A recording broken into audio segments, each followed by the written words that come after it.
Welcome to The Craft. I'm your host, May Globus. This podcast is a collection of intimate conversations on artistry, mastery, and life with talented, passionately curious creatives and entrepreneurs. Most are dear friends, some are those I've admired from afar. I hope you enjoy these conversations, this exploration of the humanity that connects all of us, as much as I do having them. Thank you for being here and for listening.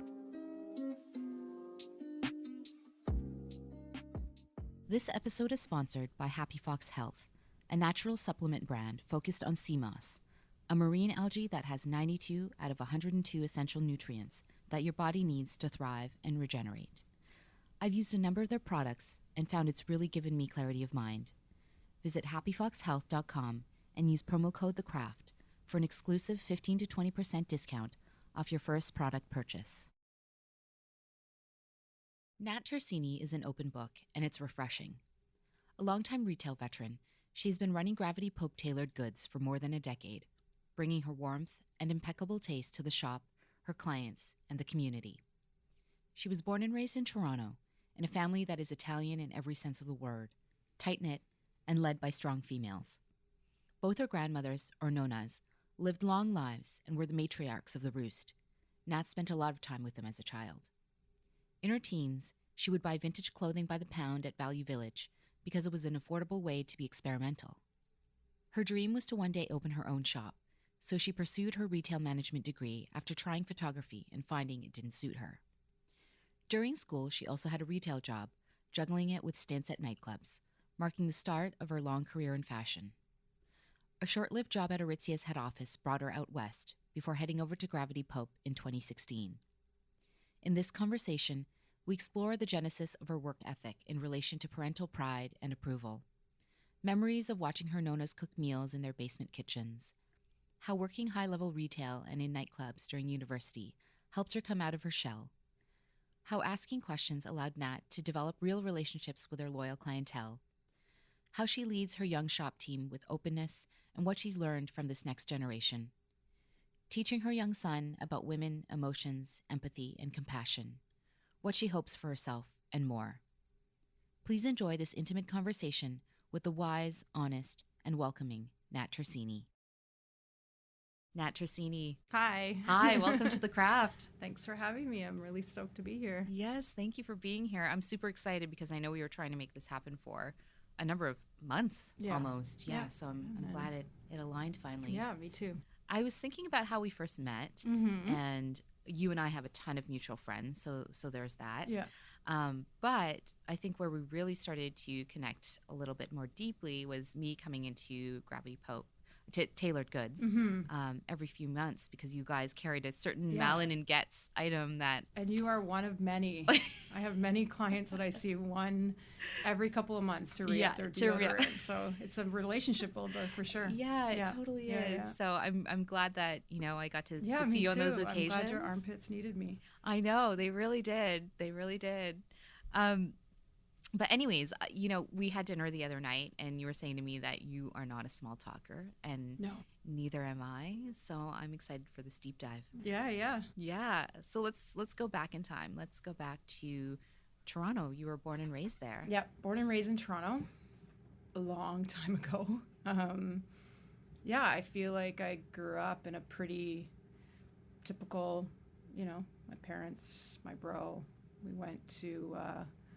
Lived with our grandparents for a short amount of time. Like we grew up Italian-Canadian or Canadian-Italian. So looking back, we had a pretty quintessential upbringing that way, sort of our relationships with our families and our grandparents and their involvement in our lives. And it's nice to look back on that now. You learn a lot after the fact when you're sort of raising your own kids on how you were brought up and the morals and values and kind of also the weird nuances of, that nationality, What are some of the nuances? Well, just like the guilt.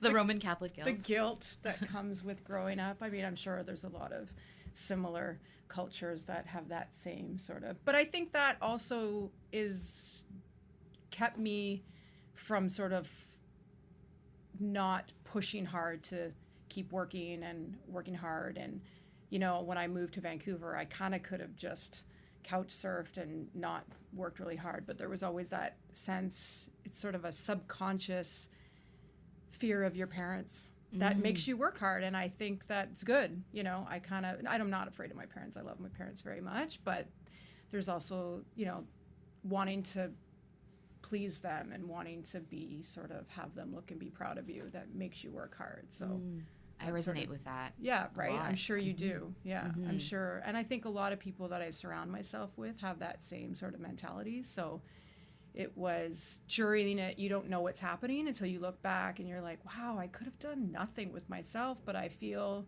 not to say that I'm, top 40 over 40, but, just always kind of working hard and then looking at your life now and thinking, yeah, I did this. And parents looking at you and saying they're proud of you is a big deal, even when you're an adult. Yes. Yeah. We carry that all the way to our later years. Yeah. Is to hear those words of I'm proud.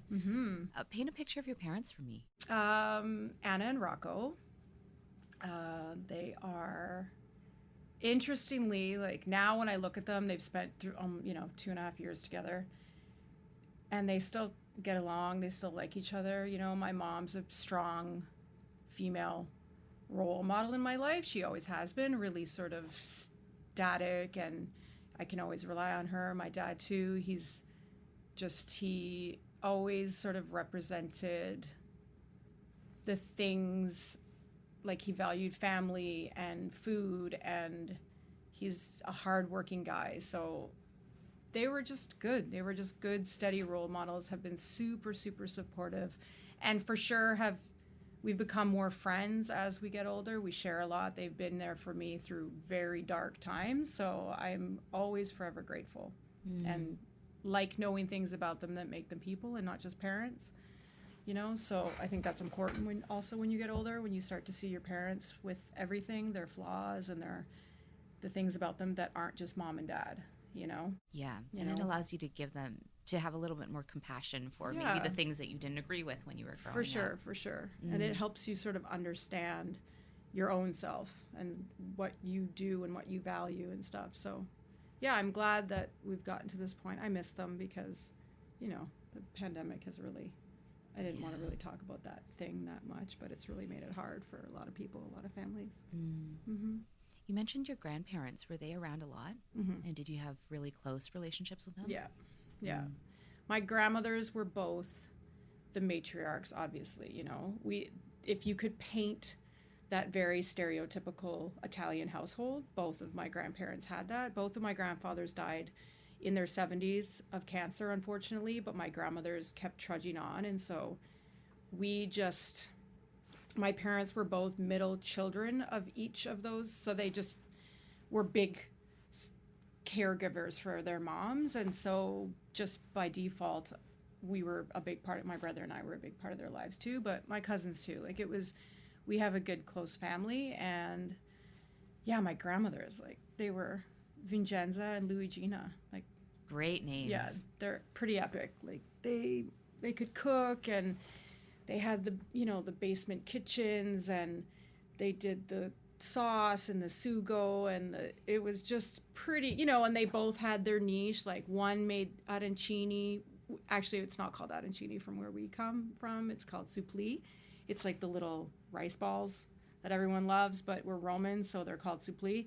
And then the other grandmother just, I was talking to a chef friend of mine the other day, and I said, I'm spoiled because I was raised with just, mouth-watering meals that were just regular. They were just like regular meals. Like I would go visit my grandmother when I'd come to Toronto, and she would just lay it all out, like the linguine and bread and the broccolini, and it was just endless. Did you have a favorite meal? Yeah, her tomato sauce. It was, nobody could do it.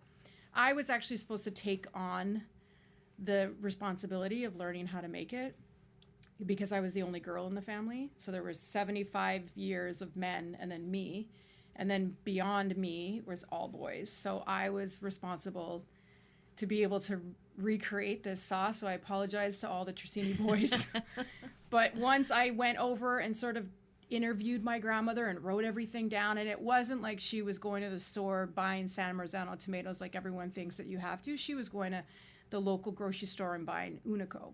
And she was on a pension, so it was like, wasn't the craziest ingredients. It was just the way she did it and put it together, the different kinds of meats and the time and the love. I mean, that was a given. Yeah. So we would go over, and my brother and I would go to she had a little drawer in her kitchen where she kept the bread, and we would tear off a piece and put the sugo in a bowl even before dinner, and we would just scoop it into our mouths. That sounds amazing. I know. I was going to ask you if it's kind of tradition that the grandmothers pass their cooking skills down onto the daughter and then the granddaughter. But my dad's a good cook. That was his mom. Not to say that my other grandmother wasn't a good cook, Nonna Gina, but Donna Vincenza just had like this thing about her sauce. There was a flavor to it. It was so consistent, and she used to pull out any kind of greens. Because when we were little kids, no little kid liked any green stuff in there, and she would take it all out. So it was just this beautiful, deep red with a layer of oil on top that was dark orange. We used to call it kunj, and that was just the oil. And she would use that sauce for her lasagna, and it was just, My mouth is watering. Yeah, I didn't have breakfast I have right to now. Spit right now. Like, I could use some bread and sauce. Totally. What were you like as a kid? I was really shy. I was super shy. Like, now thinking about how I'm not shy, but also seeing my son and sort of seeing his shyness, but that he's not always that. He's quite, what's the word? He's quite shy, but then he's quite an extrovert at the same time. We were likes talking to be about around this. people. Yeah, so I was really shy. Ambivert. Yeah, exactly. So I had an older brother who was really outgoing all the time and still is. And so I kind of just hung out behind him and was really quiet.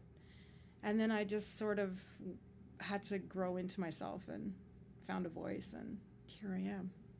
Yeah. Yeah, and I read somewhere that growing up you would go to the Value Village in Toronto and you would buy clothes by the pound.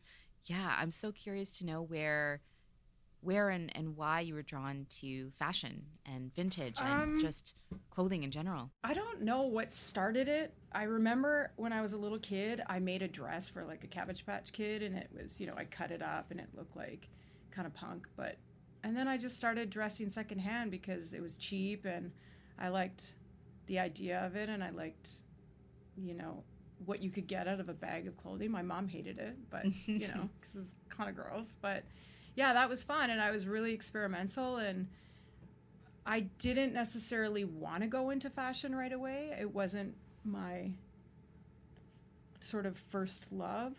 And so when I went to university, I applied to the retail management program at Ryerson because my dream was to open my own shop. And I wanted to go with a little bit of education, so I knew all the sort of ins and outs. And that program originally had started with a more fashion focus. Before I started, though, they changed it, and it was a little bit more commerce, which I'm cool with. I'm fine. All the projects I applied were in a fashion perspective. Like when you were talking about doing a business plan, it was applied to the store that I wanted to open, or so on and so forth. So it was a good experience. I really liked Ryerson. I thought it was a good school. Sorry, not Ryerson. University X, I think it's called. No. City University. What's it called now? Oh, I don't know. They changed the name, and I'm really excited about that. So I'm going to get a new degree with the new name, but I can't remember what they changed it to. Anyway, they've changed it. So now University X, with its new name, that's where I attended. So,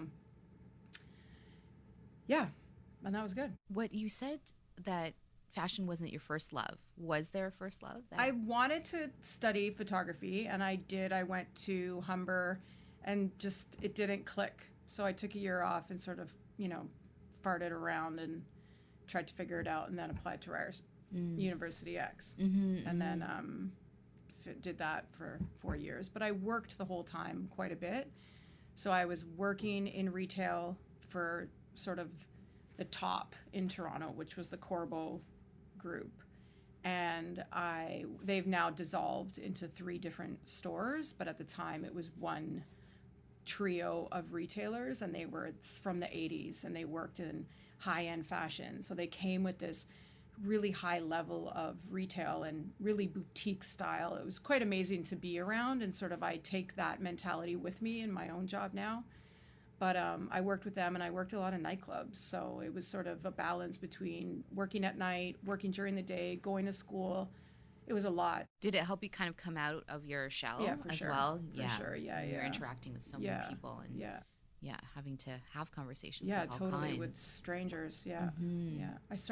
I think I was probably 18 or 19 when I started, when I was legal, I guess, to start working in nightclubs. Yeah. And I was in school when I was 19. So it was a lot. I was working all the time, going to school. So everything was, a balance to a certain degree. Did you like the nightclub scene? Yeah, I did. I loved it. It was, I did a sort of worked for a nightclub family, and I worked administrative for them, Saturday nights for them, and then I did my own little thing on the side, worked with some DJ friends and threw a little party on the side, and it was kind of a mishmash of everything. But it was fun. And then what brought you out here was getting a job at Aritzia. Yeah. So that was the thing that brought you here. Yeah. But other things made you stay. Yeah, for sure. So I got a job after I graduated. I had a friend who was working at Aritzia, and they flew me out for the day, interviewed, took the job, moved out here in 2006, and that didn't work. And I started working with Gravity Pope in June of 2006.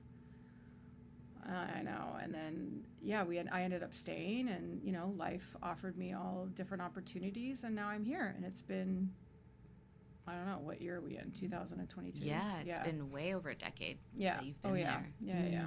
Mm-hmm. And you said that, I read somewhere that you said you were a really loyal person, and you felt like also that the company is really good to you. Mm-hmm. Yeah. No, for sure. I've grown up with the company, and I always tell Louise, the owner, that I feel like the store that I run is my store. It's my baby. I treat it like it's mine, and I think she values that. I do whatever I can in its best interest. But they've given me an opportunity to be totally myself, and my staff get to be themselves. And so it's just, through this pandemic, for sure, I've leaned on my store for support. The clients that we have are no longer clients. They're friends. We've gone through so much together that it's every day we go into work, and everybody that comes through, it's a first name basis. It's a hangout rather than a work thing. And we just happen to sell really beautiful clothes while we're working together. So it's just been a really nice place to be myself every day of the week. Yeah, and you're a little bit like a maitre d' to your clients. You know who they are. You know little details about them, their likes and their dislikes. You know where to show them things in the shop. What do you love most about your clients? Just how dynamic they are. I have the most amazing clients, whether it's, the woman that has 3 kids and is doing, mind-boggling raising 3 kids, or the chef who's running a couple restaurants, or the head of addiction at, that hospital, Royal Columbia Hospital in New West, or, the woman that owns the only bookstore in Jordan is one of my clients. And it's like, when they start to share these things about them, they're no longer just a person coming into the store looking for jeans. They get an opportunity to share a part of their lives, which I never want to take advantage of. I think it's a really intimate, special thing that every day I get to go into work, and every day I'm surprised and impressed, and just, I admire a lot of these people. It's amazing to be in the presence of these people, but at the same time never feel less than them. They always do this amazing thing. Our relationship keeps us at the same place. They come with their insecurities, they come with vulnerability, they come, these high level professionals come into the shop, and they share with you what bugs them about themselves, what they need from you, and they respect your opinion and your guidance, and it's really nice. And then there's new people that you meet all the time. People come into the shop from out of town. It's my favorite thing to start sending people where to eat, where to go, where not to go, it's sort of my other favorite thing to do is connect people with cool stuff in the city. And I'm lucky too, because I have a lot of friends that do cool stuff. So it's always nice to support friends just by default. So, and I'm glad that we are getting more tourists in the shop. So it's fun to have a list of where they should go in which neighborhood. So, yeah. I might, want to point out that, I love hearing you talk about your clients, but there definitely must be something about you that allows them to do that. And I'm curious to know what you feel your strengths are when it comes to I'm nosy. I ask a lot of questions of people, and I like to know the weird, like, if you had to take a new job, let's say, the questions that I would ask you wouldn't just be about the job, but it would be more so how you would get to work and what time you would leave in the morning and what your office would be like and what your date, it would be those questions that you wouldn't really think about talking about. I like to know the logistics of your life and the intricacies. So I think it's the constant asking questions of people that people want to share more. I like to hear about, again, like, I don't like small talk, and I think most people don't like small talk, but they don't know that they don't like small talk. So the customers that started as kind of private people are now the people that overshare with me. And I like oversharing. I think it's, maybe to a fault sometimes, but I think that's what gets people to confide in me, is sort of giving them your attention, asking a lot of questions and listening to them and empathizing with them and sharing with them. So if someone's talking to me and I'm just standing there saying, yes, yes, yes, if I'm sharing back to things about me that they can relate to, I think it just lets people's guard down. And they know that they can talk about things safely and freely. 100% with no judgment. Yeah. And the fact that you're just curious in the first place. Because, Totally. how many conversations have you had with people where you're like, oh, you're not even looking at me now? Yeah, no. And 99% of my clients are really engaged. And I like also to be shocked by things. I love to say, oh, what? Like, I love that. I love it when people say something and you can't believe that they did that or said that or, so... And I think, like, people like to shock you as well. So I like talking. I like people, I like talking, and I like fashion. So it kind of worked in my favor to have a job like this. I'm curious to know where your curiosity for the intricacies and logistics came from. I don't know. I don't know what it is. It's like a mapping thing. It's knowing where you're going all the time. Maybe that's, when somebody is talking to me about where their kid goes to daycare. My first question is, well, what time do you have to leave to get them there? Do you take them the hours that they're there? And it's the stuff that they might have planned out and might have taken them a long time to plan out, but they never told anybody. And I think when I make a plan, I'm so proud of that plan. When I go away on vacation, I have a plan, I'm not a crazy planner. But I say, okay, we can do this first, and then we'll do this, and then, and I get really excited if a plan sticks. So I get excited for people if they don't have to double back, or if their partner can drop the child off Tuesday, Wednesday, Thursday, and they get Fridays. That excites me. I don't know. It's weird. Maybe I need another hobby or something, but I really like that. Oh, we all have our things. Yeah, it's just a thing. Yeah, it's part of you. This is what you want to know. I love those things. Like, how do you get to work in the morning? Which route do you take? Maybe that's from my dad, though, because we have a lot of conversations about what route to take. Is it a choice thing? Like, how many choices? Like, how many ways can we get there? Maybe. What's the fastest way? What's the most economic way? With gas being such a thing, I'm also really crazy about gas. Now I've given up because it's impossible, but finding the cheapest gas, even if it's a 3-cent thing, even my son, he's like, you saved how much? And I said $1.60. He's like, what are you going to buy with that? I'm like, I don't know, nothing, maybe a popsicle. But I saved it. I'm an optimum points freak. It's becoming a problem. I spent an entire dinner out socially talking about it and needed to leave to ensure that I was at Shoppers before midnight, and the offer of $35,500 Optimum Points ended. I love getting free shit. So I'm all about Optimum Points. That's my new thing. It's like only getting gas at Esso. I feel like I work for them right now. Only getting gas at Esso, only going to Superstore. It's a thing. I love it. I'm curious about retail experiences. For you, what makes an exceptional store setup and experience?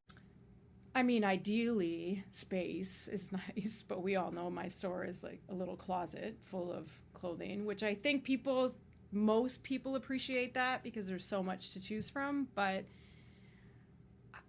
I mean, ideally, I don't know. I think I like a busy environment. I like being busy. I like juggling a lot of people. I see myself as I get older, I see myself as not worrying so much about the way people see me, and more so I can be a little bit bossy too in the store. So telling people what to do, what to try on, what to wear, and not worrying so much about if they think that I'm rude. Rather, they know me and they know that's just the nature of the way I am. I see myself as sort of this like old Italian lady who's running around the store. My staff, they're amazing. They even they can know what I'm thinking. I'll call things out and they're just, they know what to grab. It's a nice place to work. I've got an amazing team of people that I work alongside, not over in any way, shape, or form. They've pretty much got it covered without me, but they kind of allow me to go in and just do what I like to do best, which is sell and be with people. And how have you evolved as a leader over the years? I don't know. I mean, maybe they can speak to that rather than me, but I've always my mandate has always been just set an example, work hard, as a parent and as a manager. I think that if you just are constantly working hard and setting a good example and not do as I say what is it? Do as I say. When Say as I do. Yeah, but not telling people how to do things, just also doing them yourself, not setting up guidelines. And I do break rules here and there, but at the end of the day, I always introduce my clients to my staff. I think I employ people who are like-minded, who value service and value respecting people and being professional, but not being bland or, money driven, because that's not really the way our store is. I think we all connect to different people in a different way. There's definitely people that have become closer to my employees than me, which I think is amazing to see, because I want to be able to. There was a while there where I couldn't let go of my shop because it was my baby, but I feel as my own baby is growing up, I want to focus on him too. So I think setting up the store with strong people to take over with the same love that I've given it for over I think it'll be 16 years in June. I can't just walk away not feeling confident that it's being taken care of. And I was able to do that when I took mat leave. I had a really great team that took over, and I'm still reminded about how great they were. And I have another great team, and it just will allow me to sort of take a step back and evaluate where I'm moving into the company. And I think it's sort of organically happening where I've got these awesome teammates that are going to sort of let me take the bench for a little bit, but not too much, but maybe just come in and like mess up stuff a little bit and see what they do with it. Yeah. I'm curious to know what you've learned from your team who are of the next generation. They don't take shit, for sure. Am I allowed to say that? Yeah. Oh, okay. There's been lots of swearing. Yeah. They don't take shit. They don't take shit, and they want what they want, and it is admirable, because I know maybe our generation sort of complained about stuff a lot but never really did anything about it. They're more so vocal about their dissatisfaction on stuff, and that's quite impressive. I think I've recently hired some really young staff, and the work ethic is amazing. I mean, maybe it's specific to them, maybe it's their parents, but who knows? But it's just, I'm always just shocked at, the manners. I value manners. I think that old school manners are really important. They're funny. I appreciate humor and sarcasm. They're emotional, and they like to share their emotion, and they're empathetic, and they go out of their way to make the clients feel at home, just like I did. So that's really important to me. They're just awesome. They're awesome. If you're listening, you're awesome.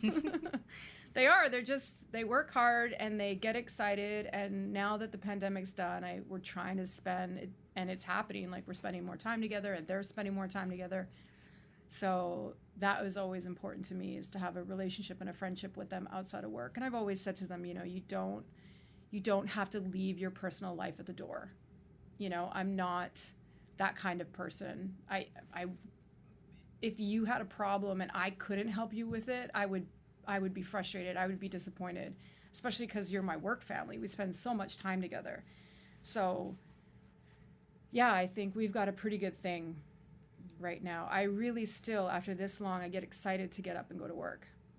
That's a nice feeling. It's crazy to say. Everybody can say that. It's crazy to say. Yeah, no, at 7:30, I'm dragging my ass. But when I'm at work and I open the shop door like I've done 100,000 times, I'm excited to be there.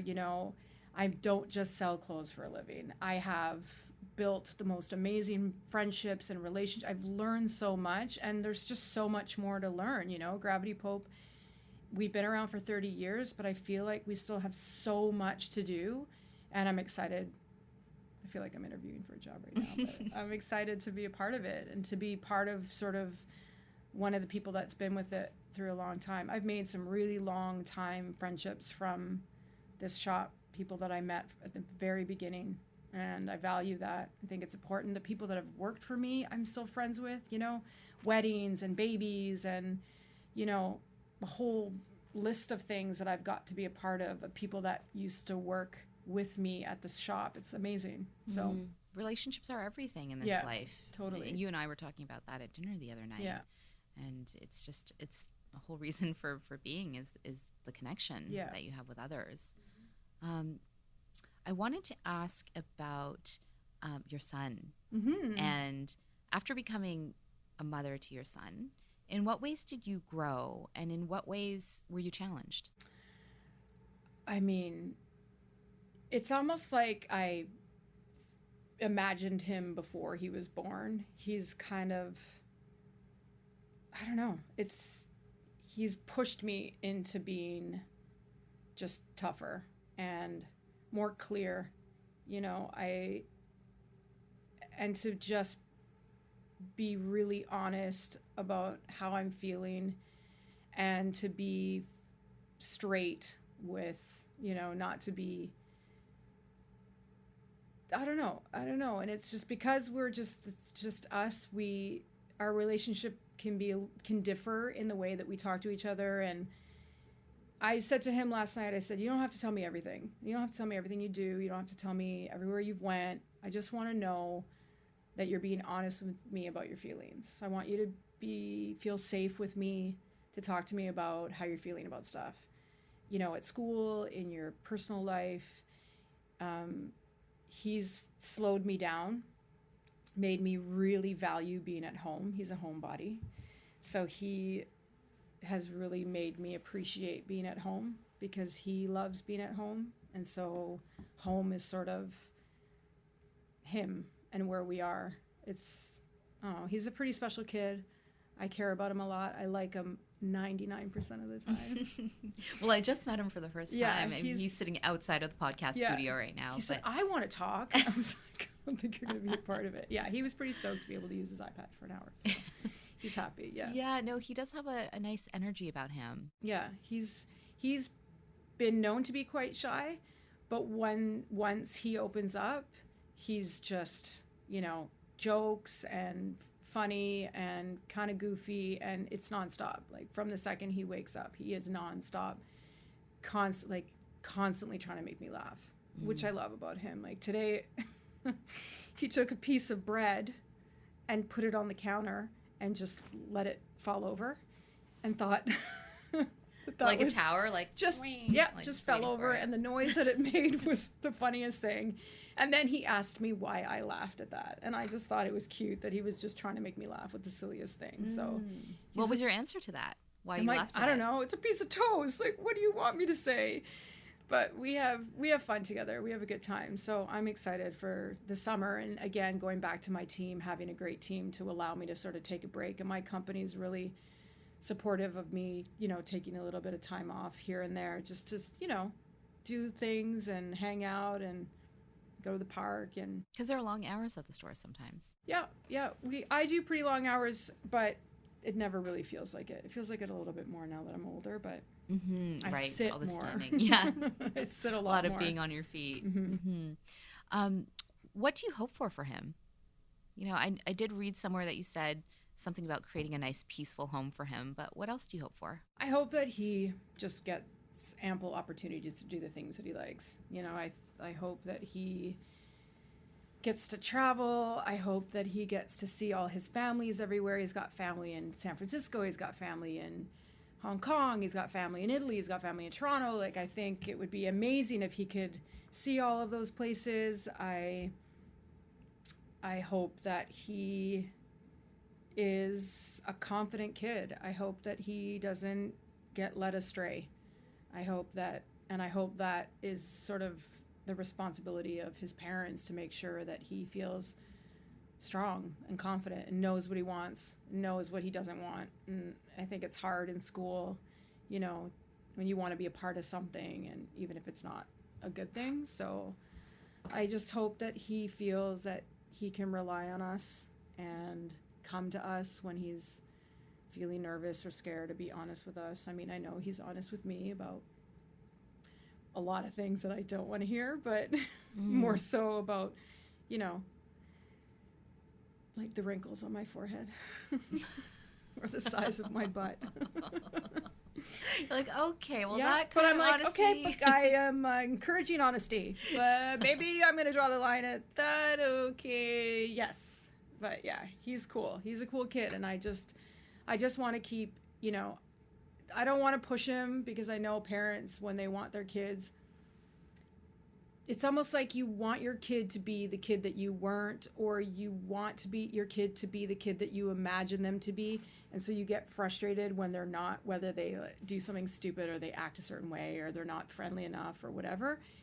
You kind of have to let those expectations go and not pressure your kid to be, you have to encourage your kid to be polite and say hello and all that stuff. But then at the end of the day, you also have to set that example on your own.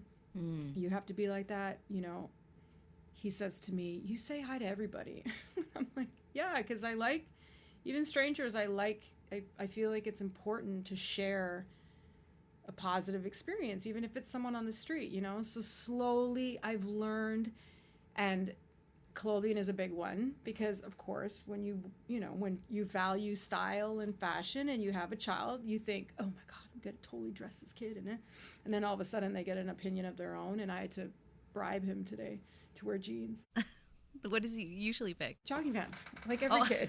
Jogging pants. I would wear jogging pants too, I guess, if I could every day. But so I've learned to let him have his own opinion, and then I think that as he gets older, it will turn into something that we can do together.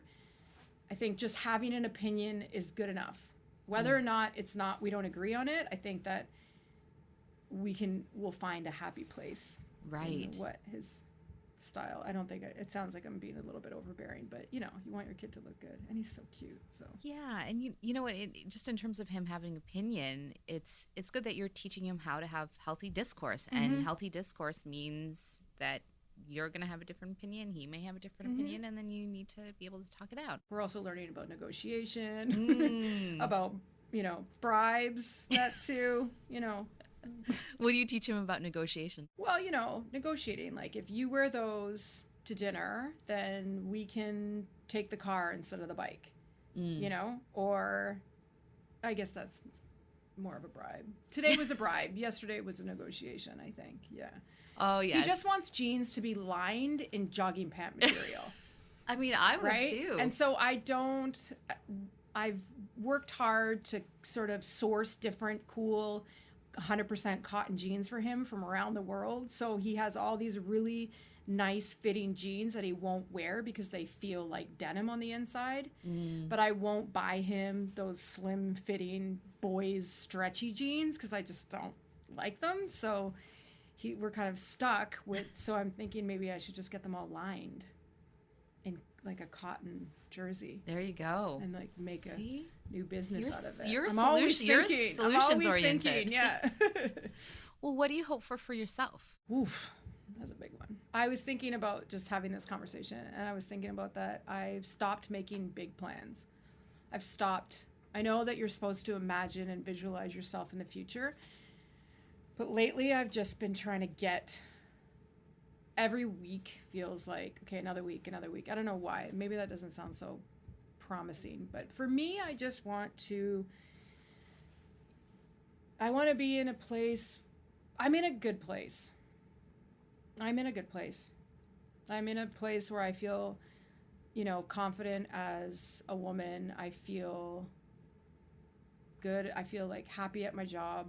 I have a really amazing group of friends that are family. It's not friends, they're family. They're like a support group that I couldn't have asked for better human beings to surround me. I have an amazing family. My job has so much, I can turn my job into something more. My company is supportive of me. So it's just like letting the universe sort of figure it out, I think. I mean, I'd love to be able to travel more. I'd love to win $1 million, but I don't play the lottery, so that probably wouldn't happen. But I'm just kind of, I'm not going to be unrealistic about my life.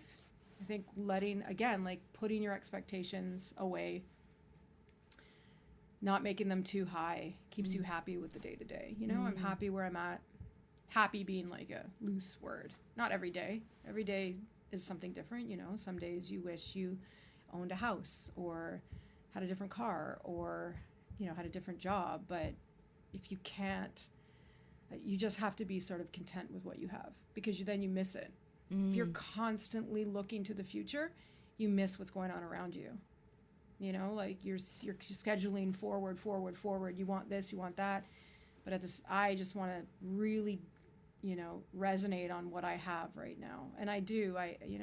A barbecue, a nice lunch, a good dinner, a pool swim. I'm stoked on those little things. Yeah.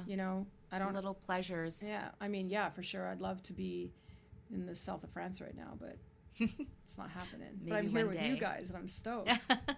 I know. Yeah. I'm very excited about this moment right now. A word that I've heard you say a number of times in this conversation is values, like the values at your store, the values that your parents taught you. So I'd love to hear from you what your moral compass of values are. And you did mention having manners, but are there a couple that you like that are your values that you really, really stick to and have for your entire life? My biggest thing, I think, are relationships and putting value on the people that you surround yourself with, the people that I surround my son with, making sure that my door is open to them and vice versa. I sort of grew up in a household where our friends as kids were always at our house, so the idea of, and then sometimes they'd stay for dinner, and my parents now, they live in Toronto, and friends that I've developed here will go and visit my parents in Toronto, and when they come here, they'll go to their houses for dinner, or have become friends with friends here. And that's valuable to me, is constantly, if going back to your question about where I want to see myself, is a house full of people, every Monday night spending it with a certain family, and the kids playing and in the kitchen and cooking and making a mess and talking and drinking. Like, that is how I was raised, and it's been challenging in so many ways to have been isolated from people because I learned that I am a true extrovert, that I not need, but my energy needs to be revitalized by other people.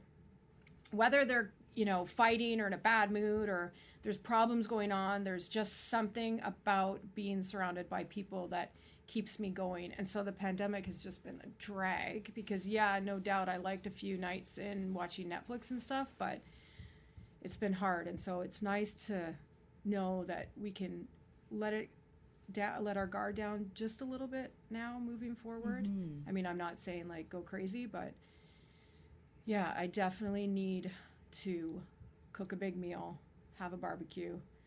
I've been working on setting up my outdoor space to have people over because I am dying to be around people, and my son is too. Like we really loved, we had a Monday night standard, it was a standing date with the Chu Miyagawa family, and we had a Wednesday night with my really good friend and her daughter. We took music with Jose and, Tristan and Hazel and Roman and Nat. We called it girls' night, which he didn't love, but whatever. So it was having these standing dates that we could look forward to. It was kind of like a Sunday night dinner that we couldn't really have, but we would do it during the week. So I want to go back to that. I think it's good for kids to have that to look forward to. Friends and I always think about if our kids are going to stay friends. And I think for sure if we do, there's going to be times where they probably are going to hate each other, but, they'll stay friends over video games and swimming pools and stuff like that and family vacations. Yeah. I was just trying this morning to plan out the summer with a friend on where we could sneak in a camping trip or a trip to Whistler or whatever, just to have those memories. Yeah. And those moments away in a different environment. Yeah, totally. Yeah. So just a couple more questions too. Yeah. My second to last is about something you just said. And you said that you've reached a place where you feel confident as a woman. And I would love to know what that feels like for you. I think being without a partner pushes you to learn how to be confident as a woman without that element, just embracing your body. As much as I'm not saying that I'm like 100% confident, I wake up every morning feeling great about myself, and I do complain about stuff just like everybody else, but it's just embracing or just accepting yourself for what it is and aging. Aging is a new thing. Not new, but it's definitely when you're working alongside people who are still in their 20s, when you've broke that 40 mark. As much as my clients who are in their 60s tell me 50 is where it's all downhill, I'm kind of just, and having such a young child, it's sort of just watching things change, and not always being graceful about it. I'm trying to be graceful about it. I'm trying not to focus too much on the wrinkles or the different parts that are changing, more so looking at myself and at what I've accomplished, what I can still do and what I still have to do. And also looking at the relationships I have with men and a lot of platonic, really good relationships with men and not needing anything else but that, and like spending time with different people. I don't know. It's just, I don't know how it came to be, but it's also having a young boy, wanting to make sure that he feels confident around women. If that's what he chooses, I want him to know about periods and tampons and wrinkles and dimples and cellulite and plucking your eyebrows and, waxing your mustache. He's got an Italian mother. He's got to be used to all of that stuff. But, he's not being bashful, not, shaming him, just making sure that he understands women and hormones and, cycles of life and feelings and why mommy cries sometimes and not knowing why, like having to explain to him, like, sometimes I'm gonna feel like everything's gonna bug me and it's not you, but it might be something that you've done, and I want you to understand that, and helping him get that, because I think it's important for men as they get older, and for women, to be able to understand the other person, if that's what the situation, to be able to understand their mothers and to get when to stop poking me and when to be soft or when to just say, are you okay? You know, I'm just trying to teach him about empathy, about patience, about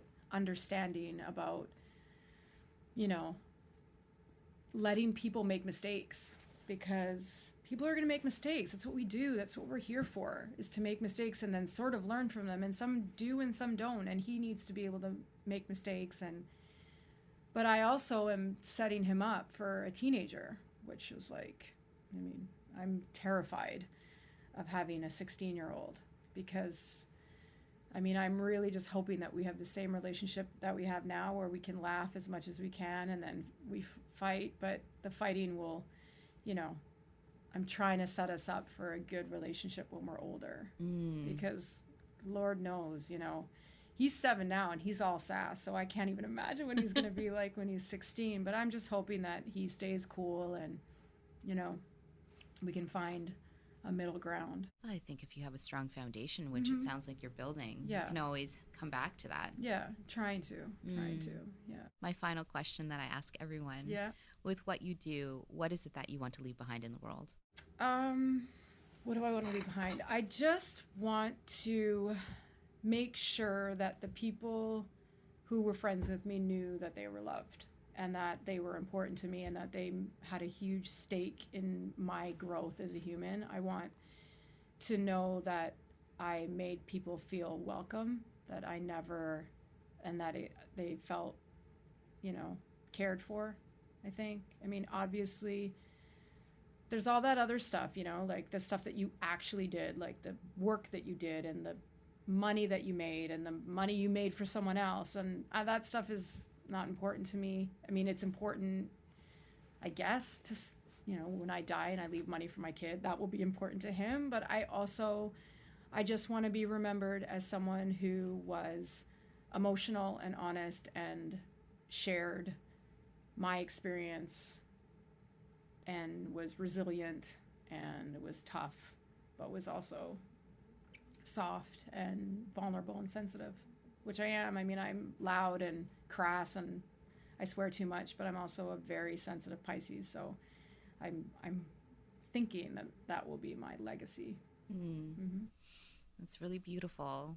And, you know, thank you for all the warmth that, you know, you always gave when I came into the store, whenever I run into you in the street. And I feel like our last dinner was the first time we had like a super, super deep conversation. And I'm really appreciative, like you said, of this moment. So thank you so much for sharing your heart and who you are. Well, thanks for inviting me. It was lovely. Of course. I'm so glad this finally happened. Me too. Thank you. More chat soon. Yeah, I'd love that. If you enjoyed that last conversation, be sure to check out more episodes of The Craft on Spotify and guest photo galleries on the website at wearethecraft.com. Thanks again for listening.